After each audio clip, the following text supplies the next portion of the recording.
Hi, I'm Pastor Kurt, and this is your 5-minute Bible study. Today, we're going to be looking at the book of Esther. Now, the book of Esther comes after the books of Ezra and Nehemiah. In the last video, I talked about Ezra and Nehemiah, how those two books describe how the people left the Babylonian exile and went back home to Judah. They rebuilt Jerusalem, they rebuilt the temple, all that sort of stuff.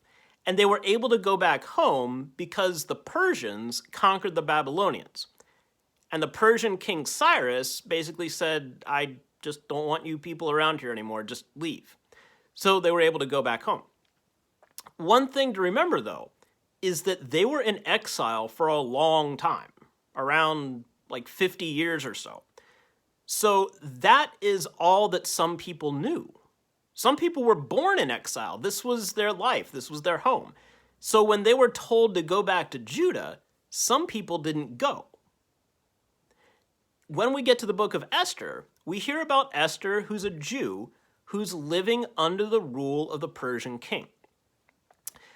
At this point, the Persian king is a guy named Ahasuerus, or sometimes he's called Xerxes. Different names, but he's the same guy.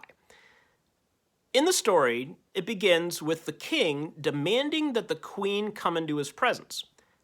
Well, the queen refuses.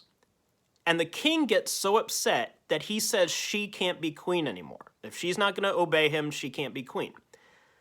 So he then holds a giant beauty pageant in order to select the next queen. He brings in all the pretty young women from the land, and he's going to pick the next queen that way. In the end, he picks Esther, who's a Jew. Well, the king has a right-hand man named Haman. And Haman says that everyone should bow down before him. Haman's kind of a jerk. Well, Esther's uncle, Mordecai, refuses to bow to Haman. He's a good Jew. He's only going to bow before God. Well, this makes Haman so upset that he tells the king that the king should issue a decree that all the Jews should be killed. So the king does so, not knowing that Esther is a Jew. Well, Esther finds this out, and she wonders if she should do something or how she should do something. Her uncle Mordecai tells her, perhaps it was just for this reason that you were selected to be queen, so that you could do something about this situation. She thinks that he's got a point.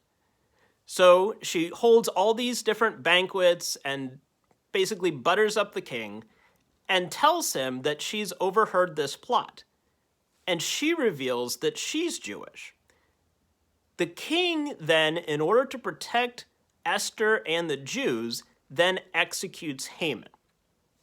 And the people rejoice that Esther was able to save them. It's a really neat short story. But the one scene in particular that I want us to focus on is when Esther hears about this plot. And Mordecai tells her, perhaps it was for just a time as this that you were selected as queen. In other words, maybe you are in the right place at the right time to do something about this, Esther. Esther couldn't pass this off to a proverbial somebody else, right? Let somebody else do this. It's so easy for us to try that. Oh, I don't want to do this thing that God's calling me to do. Let somebody else do it. No. God is calling you to do this. Perhaps you are in the right place at the right time to do something. Nobody else is in that situation that you are in right now. You are. You are the one who can do something. You are the one who can speak up. You are the one who can help. Esther realized that she was in the right place at the right time. Had somebody else been selected as queen, maybe the Jews would have then been killed. But Esther, she was selected as queen. She was in that position, and so she had the ability to help her people. If you feel God calling you to do something, don't try to pass it off to a somebody else. Listen to that call. because you could very well be in the right place at the right time to do something about it. There's your 5-minute Bible study for the day. Please remember to like, comment, share, and subscribe, and I'll see you next time. Thanks.